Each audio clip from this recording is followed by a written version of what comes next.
a vote of the majority, but a government by the opinion and duress of a small group of dominant men. Some of the biggest men in the United States in the field of commerce and manufacture are afraid of something.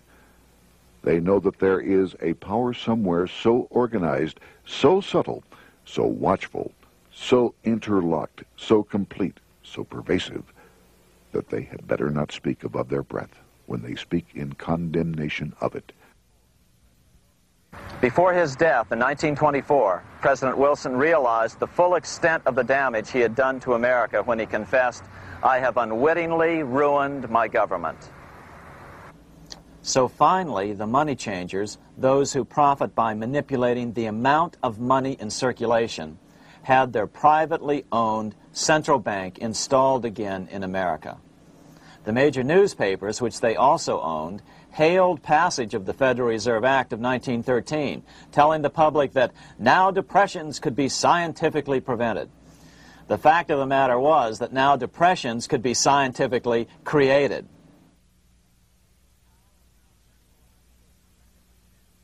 Power was now centralized to a tremendous extent. Now it was time for a war, a really big war. In fact, the First World War.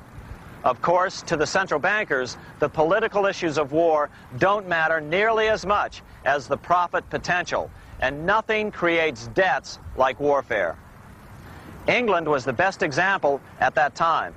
During the 119-year period between the founding of the Bank of England and Napoleon's defeat at Waterloo, England had been at war for 56 years, and much of the remaining time she'd been preparing for war.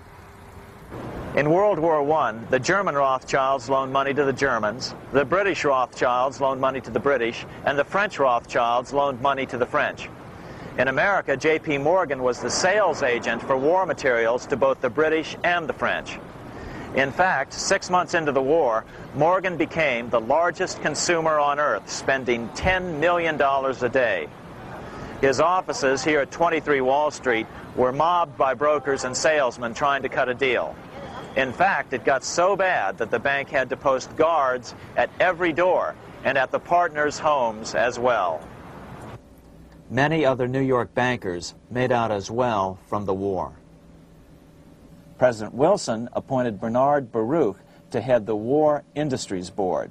According to historian James Perloff, both Baruch and the Rockefellers profited by some $200 million during the war.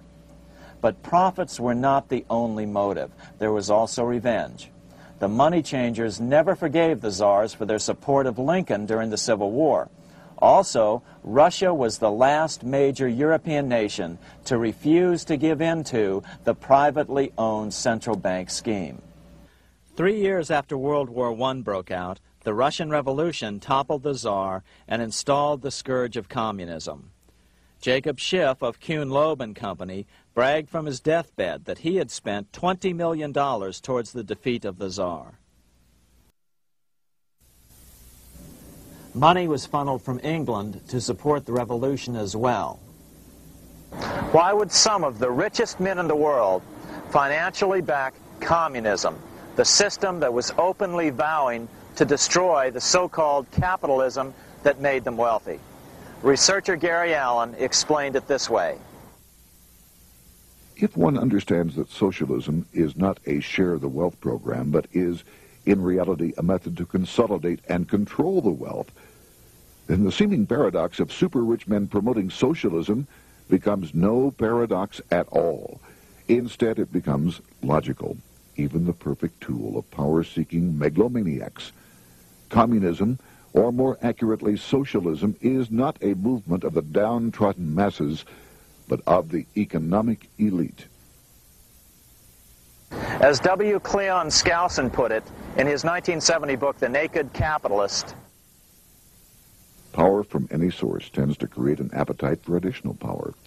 It was almost inevitable that the super-rich would one day aspire to control not only their own wealth, but the wealth of the whole world.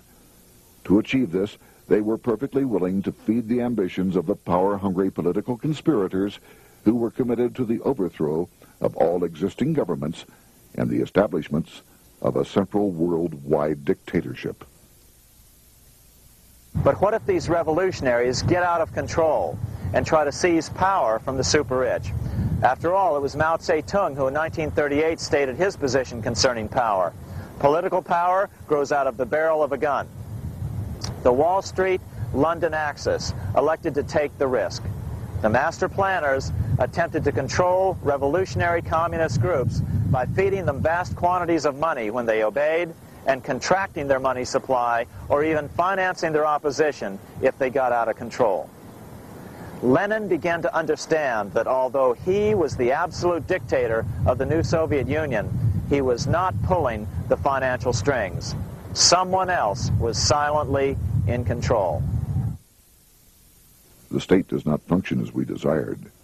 The car does not obey. A man is at the wheel and seems to lead it, but the car does not drive in the desired direction. It moves as another force wishes.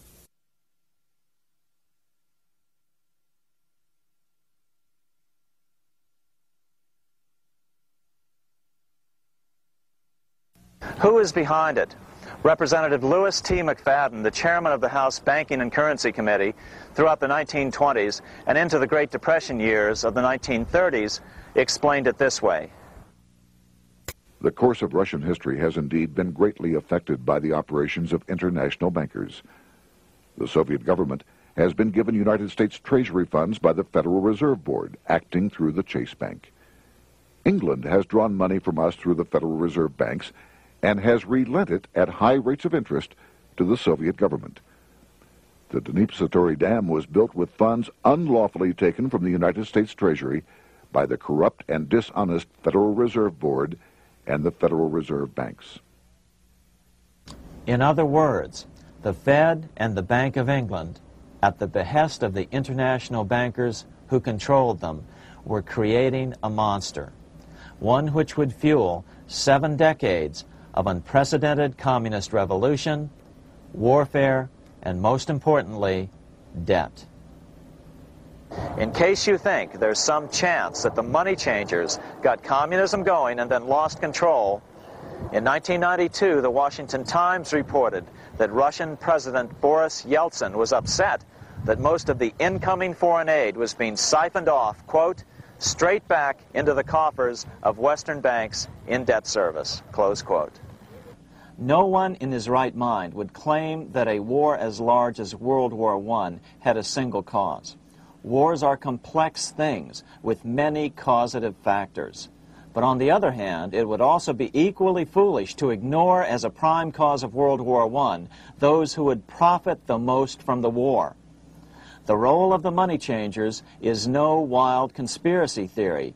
They had a motive, a short-ranged, self-serving motive, as well as a long-range political motive of advancing totalitarian governments, with the money changers maintaining the financial clout to control whatever politician might emerge as the leader. Next, we'll see what the money changers' ultimate political goal is for the world.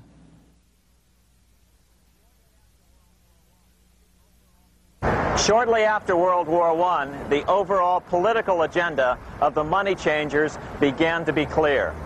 Now that they controlled national economies individually, the next step was the ultimate form of consolidation, world government. The new world government proposal was given top priority at the Paris Peace Conference after World War I.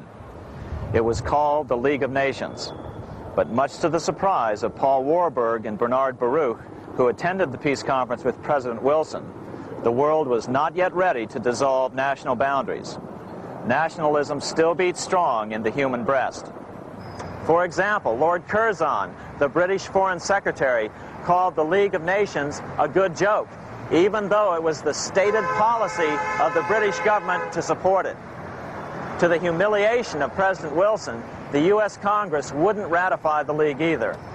Despite the fact that it had been ratified by many other nations, without money flowing from the U.S. Treasury, the League died.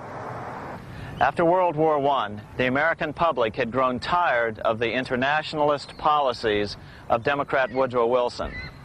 In the presidential election of 1920, Republican Warren Harding won a landslide victory with over 60% of the vote.